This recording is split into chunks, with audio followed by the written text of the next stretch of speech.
que antecede o diabetes. Então, quem tem o pré-diabetes já tem uma resistência à insulina e tem um risco maior de desenvolver o diabetes. Desenvolver o diabetes, né?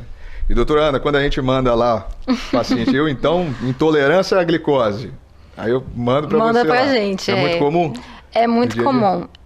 E as pessoas, elas ficam assustadas, né? E já pensam em cortar o carboidrato, né? Porque, né, o açúcar, né, é a fonte do carboidrato. Mas uma questão importante a se conversar, que uma das formas de controlar a diabetes também é controlar a carga glicêmica da refeição. E um nutriente importante para controlar essa carga glicêmica da refeição é a fibra. E a fibra é um carboidrato. Então, assim, mais importante que a contagem do carboidrato seria, né, controlar a carga glicêmica da refeição. A refeição. Já vou emendar, que você falou sobre isso, uma pergunta até do pessoal lá do LMC, falando assim, ó, eu tenho diabetes e aí eu não posso comer frutas? Você falou em fibra e falou deve comer fruta, é permitido sim. Fruta tem bastante fitoquímicos que vai auxiliar na questão da inflamação, né? Vai modular essa questão aí. E tem fibras também. A minha orientação é que sempre que for consumir a fruta, que já tem também um pouco de fibra, algumas tem um pouquinho mais de açúcar, outras nem tanto, é consumir como uma fonte de fibra. Colocar, né? Fazer uma salada de frutas com aveia, granola, chia, linhaça. E isso a gente já controla, né? O pico de glicose na corrente sanguínea. Tem alguma fruta que é proibida? Alguma coisa específica ou não? Nenhuma fruta proibida. Não, né? Por favor, consumam frutas. E a quantidade, né? Então vai comer uma caixa de banana também. Aí também não dá, né? Tem que ter uma certa moderação. Mas fruta nenhuma não tem contraindicação. Fruta deve ser sim consumida. Deve ser. E doutora Luana, como é que é o diagnóstico do diabetes, né?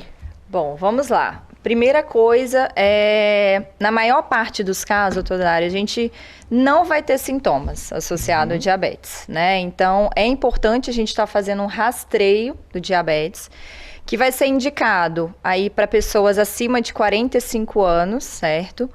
Ou para aquelas pessoas que já tenham sobrepeso e obesidade, independente da idade, e que tem algum fator de risco a mais. Ou que sejam hipertensos, ou que já tenham colesterol e triglicerídeo altos, ou na mulher que tem síndrome dos ovários policísticos. Então, são fatores de risco que vão levar a gente a pensar que aquele paciente está sob um risco maior de diabetes. Então, a gente vai fazer esse rastreio. Como que é feito o rastreio? A gente tem 3 exames que podem ser realizados, são exames no sangue, tá? Um deles é a dosagem da glicemia de jejum, tá? O segundo é a hemoglobina glicada, que é um exame que diz pra gente a média da sua glicose, do seu açúcar, nos últimos 2 a 3 meses.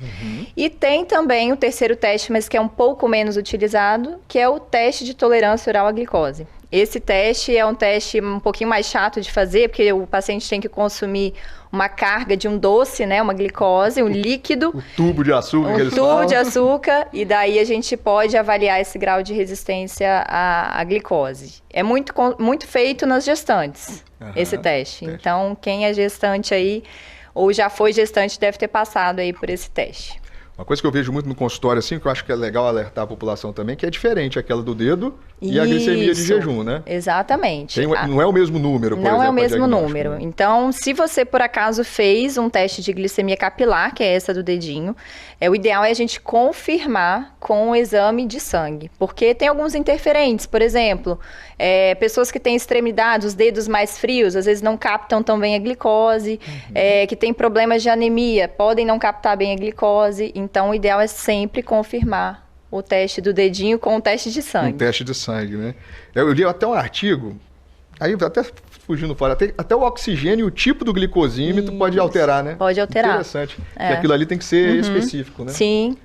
Só um detalhe, doutor Dário, tem um quarto diagnóstico de diabetes que a gente pode dar, que aí, como eu falei, a maioria não vai ter sintomas relacionados ao diabetes, mas se o paciente já chega com sintomas que podem ser perda de peso, muito xixi, muita sede, muita fome, cansaço. Tem pacientes que já chegam assim a urgências do diabetes, né? Que é passar mal, ter náusea, vômito, desidratação. Esses sintomas associados com uma medida de glicose acima de 200, já dá pra gente o diagnóstico. Não preciso fazer os outros testes. Então, ficar atento a esses sintomas, que quando acontecem, né, provavelmente o açúcar já tá muito alto e tá levando a esses problemas maiores. Desorganizando todo o sistema. Então, para fixar, muita sede, Muito xixi e muita fome. E muita fome. E às mais ou vezes menos. perde peso. Perde